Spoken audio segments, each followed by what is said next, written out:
flesh makes you vulnerable to sin and Satan.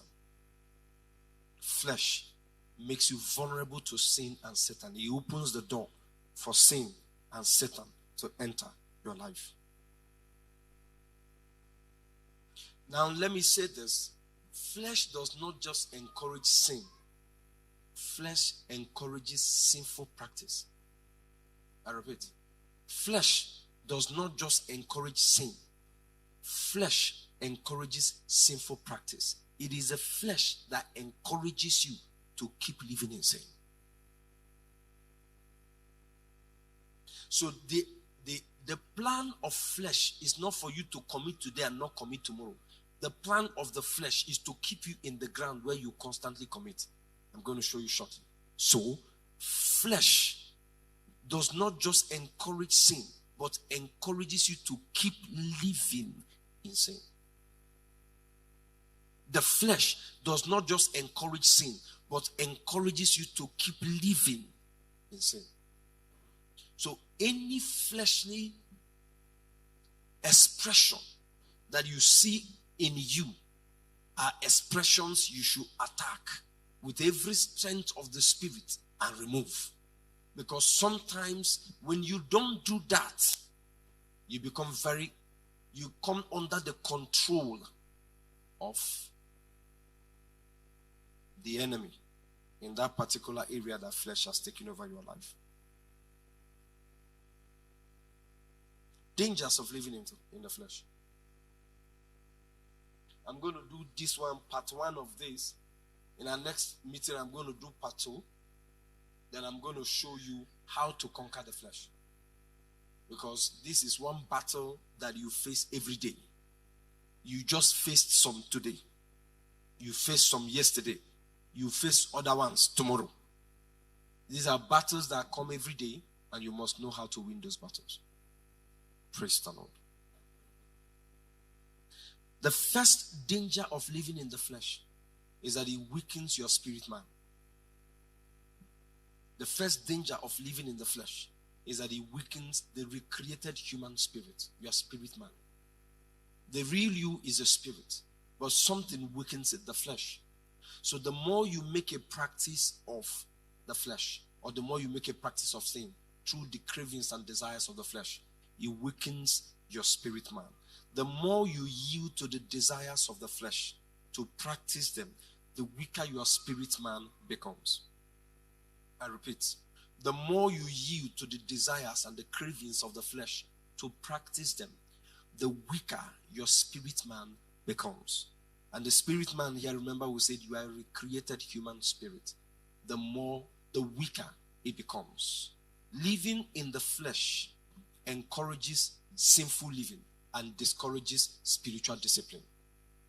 I repeat, living in the flesh encourages sinful living and discourages spiritual discipline. And it takes spiritual discipline to activate the spirit man that will break the hold and the cycle of the flesh in your life. Because the flesh is never satisfied. See where the problem is. Because the flesh is never satisfied, living in the flesh creates the desire for more. Because the flesh is never satisfied, the flesh will keep lusting for things. And because it's never satisfied, what now happens is living in the flesh, making a practice of fleshly desires and appetites, it creates the desire for more. The young man that started drinking just started with a few tumblers, a few glasses. But now, it has now entered 6 bottles from 1 glass. The one that started smoking weed just tasted it. And the first day you tasted the weed, it turned you and turned you and turned you. You staggered and staggered. And it was like the earth was turning around. It was just turning like this. You were looking for something to hold. And you were just doing like this. Some of them were wondering. So, as they say, he's a newcomer. And as he kept turning and kept turning, you just look for a tree and held the tree like this. And it also looked like the tree was just bending. You are wondering, what did I enter here? After that one, the next thing they encourage you. Now first, how it happened to every one of us. Now, it wasn't the one sip you took. Now you have to take 3. The next one is no longer 3 sips. You now have to take 6. Then the next one, half more. Then the next one long more. You have become professor in weed smoking. So once you light it, you cross your leg in that uncompleted building. And once you finish, you just be in the world of your own. Hey! Ever can I catch a revelation? Hey! If any make one hey, now see you, hey, we'll be on go and I was a far, hey, now taking you make one he's just talking to himself.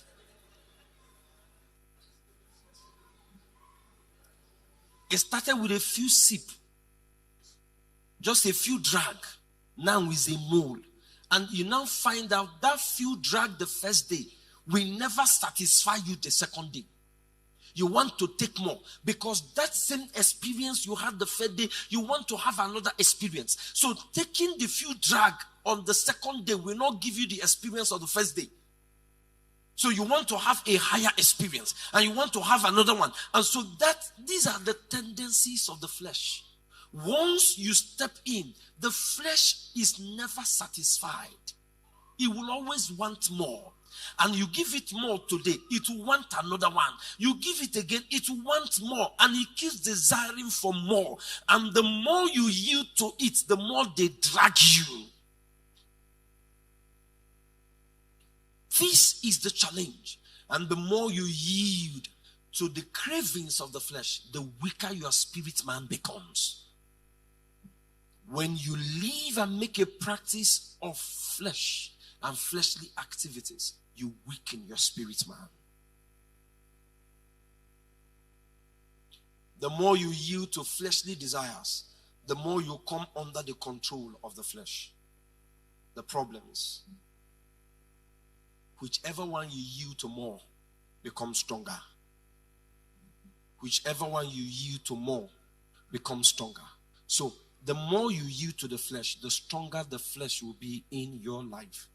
But the more you yield to the spirit, the stronger the spirit will be in your life. You know what? Who you feed determines your realities. Flesh or spirit. Who you feed constantly determines your realities. Flesh or spirit. So some feed the flesh with all the things they desire. Pictures, movies, and the rest of the things. And some of you, seasonal action movies that also have some,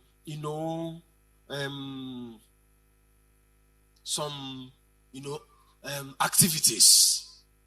They now know how to do it. So they bring action movies that, pump your blood. And in between, they are going to now put sex in between. To now program you. And you can now see what is happening even in Nigeria. Content creators now in Nigeria are now creating content that is more nyash than is making sense. So you now find that 85-90% of the content creators just create content, nonsense, whatever. Nyash. Every time you say, you see Sabalo, nyash. You see those around, nyash. And the rest of them. And what is happening? They are programming the younger generation. This is the way they started in the US. There were a generation of people that began to create content that is now more flesh-friendly than spirit-friendly. And for them, the bottom line is how many persons have viewed it that will increase their pay. So now they have 3 million views that increase their pay. So the bottom line for them is the money that they are going to make and not knowing that they are destroying values. The morals and the values of our young people are being wrecked by the so-called content creator. Freaky.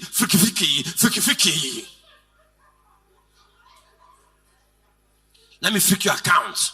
And freaky. And what about you? Dangerous things that are happening there. And that is the problem. And the problem now is that it's destroying the morals, it's destroying the values. It now makes it look like if you cannot beat them, join them. Because the guys are making money, they are launching cars, they are building houses, and the rest of them. And it now looks like you that want to be righteous and holy is not making it.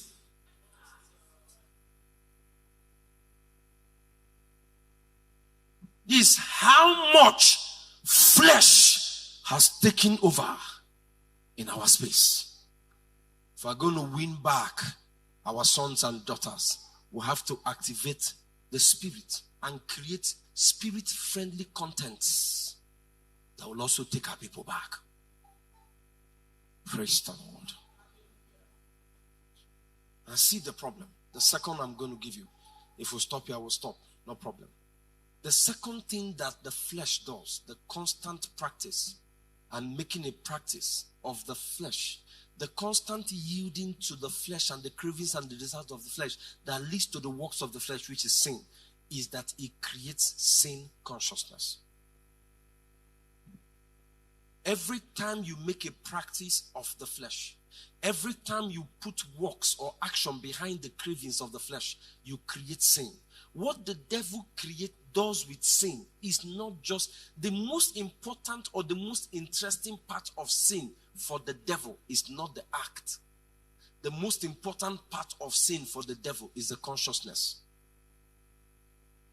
I repeat, the most important part of sin for the devil is not the act. The most important part of sin for the devil is the consciousness. So he uses the sinful act to create a sin consciousness in your mind. He uses the sinful acts to create sin consciousness. Now the challenge is that sin consciousness attacks righteousness consciousness in your mind.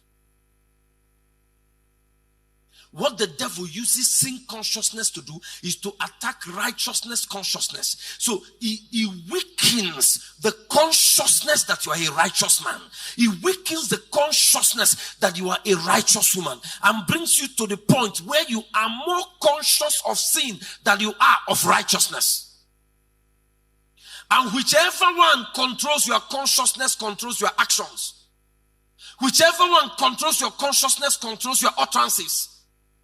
So you now find out that when the enemy creates sin consciousness, it becomes easy to live in sin because the consciousness of sin has been sustained in your mind. That is why the first time the enemy tempted you to commit a particular sin, because there's no consciousness of it in your mind, you found it difficult compromising. But when you commit the first time, second time, and there's a consciousness, then you now find that it becomes easy to now commit a third time, a fourth time, a fifth time. And that goes on and on and on. So the enemy uses sin consciousness to destroy righteousness consciousness. Because as a righteous man, what sustains righteous acts, righteous utterances, is the consciousness of righteousness. So when the enemy comes with a sinful appeal, with a sinful appetite, when the enemy comes knocking with sin, you remember, I am a righteous man and righteous people don't do this. I am a righteous woman and righteous people don't do this. You might have yielded 1 day, 2 days, but as that desire keep rising, there's a consciousness that overwhelms you, and that is the consciousness of righteousness. So when the enemy attacks with the consciousness of sin, he attacks the righteousness consciousness and now weakens it. So it now makes it very easy for the righteous man, for the righteous woman to live in sin, because you sustain more consciousness of sin than you sustain the consciousness of righteousness. So sin consciousness encourages a believer to continue to live in sin. Righteousness consciousness is what fights. So that is why you need to know, before a man puts action behind a desire, he has concluded in his mind or her mind to do it. Where the real war is not in the act. Where the real war is in the mind. The consciousness you sustain determines your realities. It's either the consciousness of righteousness or the consciousness of sin. Because the enemy will not force you into it until you have chosen, until you decide to be part of it. So what helps you to decide to live in sin is the consciousness of sin. But what helps you to resist sin and walk in righteousness and walk in holiness is the consciousness of righteousness. Because we know that the battle is in the mind. So he takes the act and creates the weapon with which he takes over the mind. See the challenge. Sin consciousness brings you to the point where you begin to look for scriptures that will encourage that particular sin in your life. Because the sin consciousness, when the enemy pricks, when the Holy Ghost pricks your conscience, which is the voice of your recreated human spirit, when it pricks your conscience, you are now looking for scriptures to support it. Especially when the sin consciousness has become so strong. You are now looking for scriptures because now when they preach it in church, it's a pastor name in the secret. Their secret agendas. It's just these small wrongs that I do. No problem. We have our own little secrets. And because of that, you are looking for things. And you know the truth. When you look for things, you'll find what will encourage you to function in it. And sometimes you find fellow believers. You say, nah, guy. So you think like I think. Nah, you be sharp man. Nah, guy, forget that thing. Now make the wrong things. So from service, you went to the weed smoking joint. And a whole lot of wrong things that happen because a consciousness has been sustained that now makes it look difficult for you to live in holiness and in righteousness. Now watch. The problem here is that sin consciousness opens the door for the equivalent spirit to enter. That is where the danger is. When you sustain sin consciousness for a while, it opens the door for the equivalent spirit that powers that particular sin to step in. So it might be jealousy that opened the gate. It might be bitterness that opened the gate. It might also be immorality, sin, fornication, or adultery, or idolatry that opened the gate. And once you sustain that consciousness for a while, you beckon on the equivalent spirit to come and join with you. And once the equivalent spirit comes to join, at this point, it becomes a stronghold. And when it becomes a stronghold, the sin that you started by yourself, you can no longer stop. Because a spirit has come to join. The equivalent spirit has come to join. It will be drunkenness. Now you want to stop drinking, but you cannot. You want to stop smoking, but you cannot. New Year resolutions don't stop it. And a lot of things don't stop it. Confession in this one don't stop it. You are now a prisoner because an equivalent spirit has entered and a stronghold has been created, and that stronghold needs to be brought down. At this point, when the spirit enters, it becomes too strong for that which you started by yourself to stop it on your own. And some individuals are at that point now. But you fight, but you notice you're not winning the fight. What you now need to do, two things. Look for help. Somebody that you can tell, this is where I am now. Pastor, see where are they? Or whoever you know is matured enough within your space and that can keep your secret. And I want you to know this, that it will be wickedness for somebody to confide in you on his secret weakness, and you come in the open and say it. You are closer to Satan than to Jesus. You are closer to Satan than to Jesus. Where somebody tells you my problem is masturbation, and sometimes I watch pornography before I do it. What you need to do is to pray and break the hold of that spirit and do the work of oversight until the person conquers it. You don't discuss it. you don't discuss people's weakness. You kill them many times over. When you now come and say, if you hear what my ear heard, your ear will go, you become deaf. You heard it and you are not deaf. And you now think it's the reported speech that will make somebody deaf. So the problem is, when we are too flippant, when we are too free with our tongue, that we cannot hold it. Everything we hear, we want to say, even when they tell you this is a secret, and you don't keep secret, and you whatever. And one of the days, many years ago, God said, do you know how many sins your members have confessed to me as at yesterday and today? And I did not come out in the morning and tell you, hey, my son, come, my ears are full. It's because that is what makes me God. I keep the secret of men secret, and I strengthen them to conquer it. And he said, if you must be like me, you must learn to keep the secret of people's secret. But it's not okay. It's not guy, keep his secret. I came to this church to stay. Keep his secret. That's not what we are talking about. That's not what we are talking about. So we're not saying, guy, I'm a 419 guy. I just came to this. I'm a Yahoo. I came to, and my target is that woman. And we're going to, when we do it, we'll share 60-60. Two of you are going to hell. So that is not the one we're talking about. But what we're talking about is where people confide in you.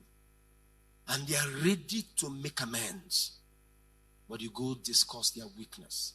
It will break them all the more. So I say to you today, there's balm in Gilead. There's balm in Zion that will heal you and deliver you from those weaknesses, because God doesn't want you to continue in it. Bow down your heads and talk to God.